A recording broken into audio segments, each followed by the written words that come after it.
Rais William Ruto amehimiza mataifa makuu duniani kubadili uhusiano wao na bara Afrika kutoka kutoa malighafi na badala yake kuzingatia ushirikiano unaobuni nafasi za ajira, viwanda na utajiri barani humo.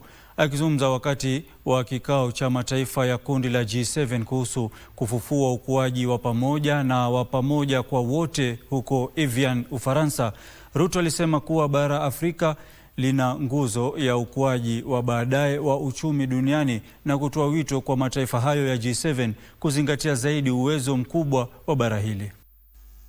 Rais William Ruto alihutubia marais wenzake na wakuu wa serikali huko Evian, Ufaransa, ambako alikariri kuwa bara Afrika ndilo kitovu cha ukuaji wa baadaye wa uchumi duniani.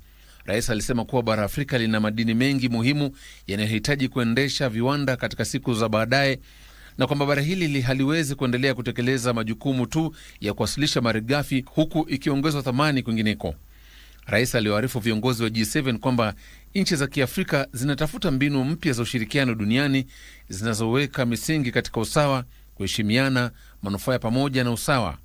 Alitoa wito wa uwekezaji utakaowezesha nchi za Kiafrika zitayarishe madini barani Afrika, kutengeneza bidhaa barani humu na kuanzisha viwanda vitakavyobuni nafasi za ajira kwa mamilioni ya vijana.